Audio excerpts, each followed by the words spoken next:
अस्सलाम वालेकुम दोस्तों, एनएमडी कार्ड बिगेस्ट हाउस में मैं आपको खुशामदीद कहती हूँ। अगर आपको इस वीडियो की कोई भी चीज़ समझ आए तो प्लीज़ इस वीडियो को लाइक करें, अपने फ्रेंड्स फेलोज़ और उन स्टूडेंट्स के साथ इसको शेयर करें जो कोचिंग को अफोर्ड नहीं कर सकते।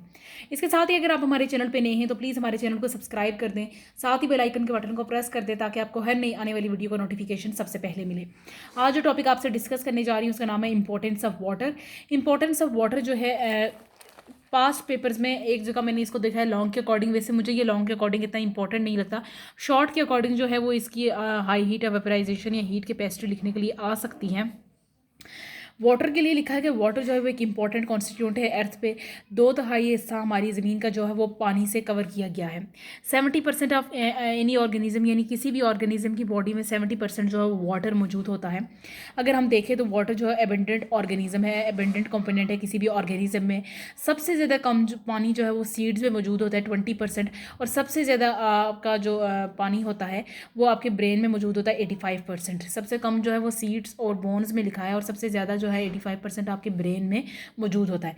जेली फिश के बारे में लिखा है कि वो 99% उसकी बॉडी जो है वाटर से बनी है, इसलिए उसकी बॉडी जो होती है वो ट्रांसपेरेंट होती है, यानी इतना ज़्यादा नज़र नहीं आती क्योंकि 99% जो होती है वो वाटर से मिलकर बनी होती है।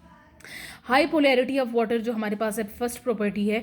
इसके लिए हम सबसे पहले कोवलेंट बॉन्ड, नॉन पोलर और पोलर को समझेंगे।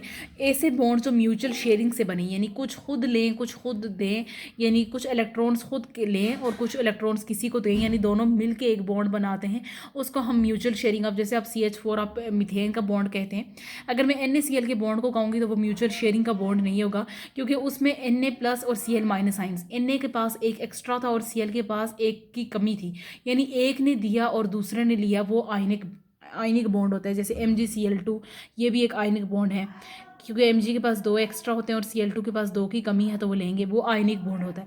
लेकिन कोवलेंट बॉन्ड वो होता है जिसमें दोनों मिल के एक बॉन्ड बनाएं, उसको हम म्यूचुअल शेयरिंग ऑफ बॉन्ड। जैसे आपके पास बन सकता है NH3 का बॉन्ड बन सकता है, वो म्यूचुअल शेयरिंग का बॉन्ड है। इस तरह के बॉन्ड्स जो होते हैं वो कोवलेंट बॉन्ड्स होते हैं।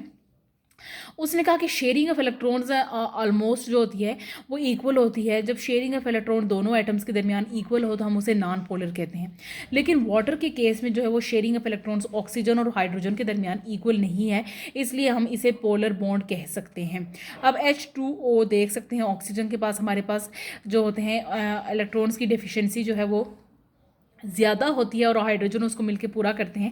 कहा जा रहा है कि polar covalent bond is a chemical bond in which shared electrons are pull towards a more electronegative atom. अब देखिए, अगर मैं हाइड्रोजन और ऑक्सीजन में से आपके पास पूछूँ तो ज़्यादा इलेक्ट्रोनेगेटिव कौन सा होता है? ऑक्सीजन होता है। फर्स्ट और सेकंड ग्रुप के एलिमेंट्स जो होते हैं वो मोर इलेक्ट्रोपॉजिटिव होते हैं, थर्ड ग्रुप के भी इलेक्ट्रोपॉजिटिव होते हैं। फोर्थ ग्रुप हमारे पास मौजूद है ससी गैस इन पंजाब, कार्बन, सिलिकॉन, सल्फर वगैरह। ये जो फोर्थ ग्रुप के एलिमेंट्स होते हैं ये समटाइम्स इलेक्ट्रोपॉजिटिव भी एक्ट करते हैं और समटाइम्स इलेक्ट्रोनेगेटिव भी एक्ट करते हैं। फोर्थ ग्रुप तक हम ऐसे पढ़ते हैं, यानी पहले 3 ग्रुप से इलेक्ट्रोपॉजिटिव होते हैं, चौथा ग्रुप जो है वो इलेक्ट्रोपॉजिटिव के तौर पे काम कर सकता है और इलेक्ट्रोनेगेटिव के तौर पे भी काम कर सकता है। 5वें ग्रुप से लेके 8वें ग्रुप तक जितने भी हमारे पास एलिमेंट्स हैं वो इलेक्ट्रोनेगेटिव के तौर पर काम करते हैं। तो यहाँ पे इलेक्ट्रोनेगेटिव आपको उम्मीद है पता चल गया होगा, ऑक्सीजन जो होता है वो 6 ग्रुप से बिलोंग करता है, तो ये ज़्यादा इलेक्ट्रोनेगेटिव है एज कम्पेयर टू ये बोथ ऑफ हाइड्रोजन्स। तो कहा जा रहा है कि पोलर कोवलेंट बॉन्ड वो कोवलेंट बॉन्ड होता है जिसमें जो होता है इलेक्ट्रॉन्स होते हैं वो ज़्यादा इलेक्ट्रोनेगेटिव एलिमेंट की तरफ खींचे चले जाते हैं। ठीक है, तो ये this in hydrogen the oxygen atom has a slight negative charge and hydrogen atom has a slight positive charge, यानी ज़्यादा इलेक्ट्रोनेगेटिव की तरफ जब खींचे गए हैं तो वो ऑक्सीजन को पार्शियल नेगेटिव बना देते हैं और हाइड्रोजन को पार्शियल पॉजिटिव बना देते हैं। अब आपको ये बात भी जहन में रखनी है कि पार्शियल नेगेटिव और पार्शियल चार्ज में और कंप्लीट चार्ज में फ़र्क होता है। ये चार्ज जो होता है, ये साइन आपको मैं अगर जूम करके दिखाऊँ तो ये साइन जो होता है वो पार्शियल के लिए यूज़ होता है, ये कंप्लीट चार्ज नहीं होता। ओवरऑल ये पार्शियल चार्ज है, यानी हाफ चार्ज ऑक्सीजन पे नेगेटिव और हाफ हाइड्रोजन पे पॉजिटिव चार्ज होता है हमारे पास। इसलिए हम नेक्स्ट देखेंगे, कहा कि ऑक्सीजन के पास नेगेटिव चार्ज है पार्शियल और हाइड्रोजन के पास पार्शियल पॉजिटिव चार्ज है। वाटर ओवरऑल न्यूट्रल होता है। वाटर के पास जो पोलर कोवलेंट बॉन्ड की मौजूद है, इसलिए हम वाटर को पोलर मॉलिक्यूल कह सकते हैं। इसके पास स्लाइटली नेगेटिव पोल है और 2 स्लाइटली पॉजिटिव पोल्स हैं। उसने कहा कि ये पोलैरिटी है वाटर मॉलिक्यूल की, जिसकी वजह से वाटर जो है वो एक्सीलेंट या यूनिवर्सल सॉल्वेंट है। हर चीज़ इसमें जो होती है वो डिजोल्व हो जाती है। यूनिवर्सल सॉल्वेंट का मतलब है आयनिक कंपाउंड्स या इलेक्ट्रोलाइट्स वो भी वाटर में डिजोल्व हो सकते हैं। नॉन पोलर सब्सटेंसेस जिनके पास चार्ज ग्रुप्स हों वो भी पानी में डिजोल्व हो सकते हैं। जब नॉन पोलर कंपाउंड्स वाटर में डिजोल्व होते हैं तो वो पॉजिटिव और नेगेटिव आइंस में डिसोसिएट हो जाते हैं, टूट जाते हैं, और इस तरह फिर वो वाटर के साथ अच्छे से रिएक्शन कर सकते हैं। यही रीज़न है कि सारे के सारे केमिकल रिएक्शंस होते हैं वो एक्वस मीडियम में अकर हो सकते हैं। अब इस पैराग्राफ पे आपसे 2 तरह के क्वेश्चंस पूछे जा सकते हैं। एक पूछा जा सकता है व्हाई वाटर इज एक्सीलेंट या यूनिवर्सल सॉल्वेंट, या ये क्वेश्चन भी पूछा जा सकता है why all the chemical reactions occur in aqueous medium. दोनों तरह से इस पैराग्राफ को आप अपने आंसर में लिख सकते हैं।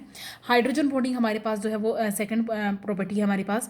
कहा जा रहा है कि polarity of water molecule, water की पोलैरिटी की वजह से वाटर मॉलिक्यूल्स एक दूसरे के साथ इंटरेक्ट करते हैं। एक वाटर मॉलिक्यूल अगर हम कंसिडर करें H2O, उस पर जो चार्ज रीजन्स होते हैं वो अपोजिटली चार्ज रीजन्स अगर हमारे पास दूसरा वाटर मॉलिक्यूल है उसके साथ अट्रैक्ट करते हैं। अगर आपने कभी हाइड्रोजन बॉन्डिंग देखी हो वाटर की, तो वाटर का एक मॉलिक्यूल जो होता है वो दूसरे मॉलिक्यूल के साथ कैसे इंटरेक्ट करता है और उनके दरमियान जो बॉन्ड होता है वो वीक बॉन्ड होता है। हाइड्रोजन बॉन्ड जो होता है वो वीक बॉन्ड होता है। हाइड्रोजन बॉन्ड को आप याद रखिएगा हमेशा हम डॉटेड लाइन से रिप्रेजेंट करते हैं, और डॉटेड लाइन से रिप्रेजेंट करने का मकसद भी होता है कि हाइड्रोजन बॉन्ड एक वीक बॉन्ड है और इसको ईजिली तोड़ा जा सकता है। हाइड्रोजन बॉन्डिंग की वजह से वाटर जो होता है वो एट रूम टेम्परेचर लिक्विड होता है। कोइजन और एडिशन फोर्सेस की जो प्रॉपर्टीज़ हैं ये भी हाइड्रोजन बॉन्डिंग की वजह से हैं। तीसरी प्रॉपर्टी भी कोइजन और एडिशन फोर्सेस, हम इसको एक्सप्लेन करेंगे। Cohesion attraction among the water molecules which enable the water molecules के दरमियान जो हमारे पास अट्रैक्शन उसे हम कोइजन कहते हैं, और वाटर जो होता है वो आसानी से फ्लो भी इसलिए कर सकता है कि कोइजन की प्रॉपर्टी की वजह से। वाटर का जो मॉलिक्यूल है इसकी अट्रैक्शन जो होता है वो अदर पोलर सब्सटेंसेस की वजह से की तरफ भी हो सकती है, और इस अट्रैक्शन को हम एडहेजन कहते हैं। वाटर की अट्रैक्शन अपने ही वाटर मॉलिक्यूल्स की तरफ हो तो हम उसे कोहेजन कहते हैं, और वाटर की अट्रैक्शन जो होती है किसी और पोलर सब्सटेंस के लिए हो तो हम उसे एडहेजन कहते हैं। एडहेजन और कोहेजन दोनों प्रॉपर्टीज़ जो हैं वो हाइड्रोजन बॉन्डिंग की वजह से, और ये प्रॉपर्टीज़ जो होती हैं ये वाटर को इनेबल करती हैं कि वो लिविंग बॉडीज़ में आसानी से ट्रांसपोर्ट कर सके और चीज़ों को ट्रांसपोर्ट करने का काम कर सके। हाई स्पेसिफिक हीट कैपेसिटी हम कहीं लेवल्स में पढ़ चुके हैं, फर्स्ट ईयर की केमिस्ट्री में भी हम इसको स्टडी कर चुके हैं।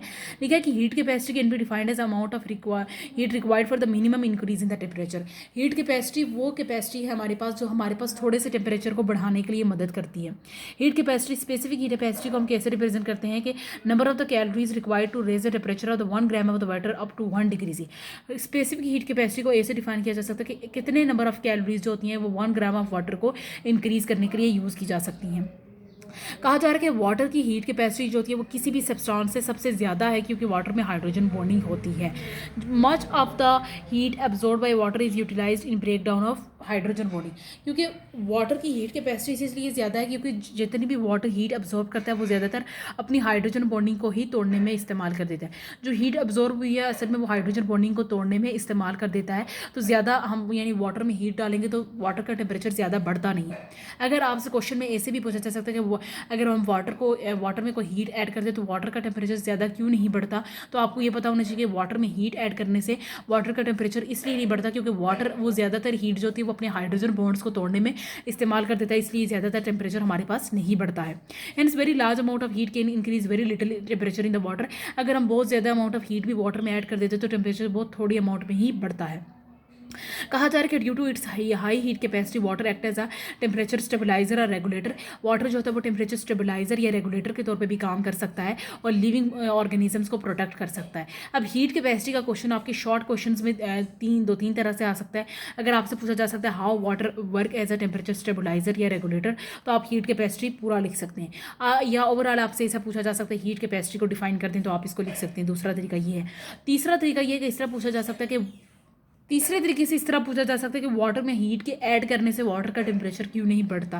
तो ये 3-4 तरीके हैं। या इस तरह भी पूछा जा सकता है कि how water protects the living organisms against sudden thermal changes. तो ओवरऑल किसी भी तरीके से पूछा जा सकता है तो आप इसको आंसर कर सकते हैं। इसके साथ ही मैं अपनी वीडियो से इजाज़त लेना चाहूँगी। उम्मीद है आपको ये टॉपिक अच्छे से समझ आ गया है। फिर भी अगर आपको कोई चीज़ समझ नहीं आती तो आप इसे कमेंट सेक्शन में पूछ सकते हैं। अगली वीडियो तक मुझे इजाज़त दीजिएगा। अल्लाह हाफिज़।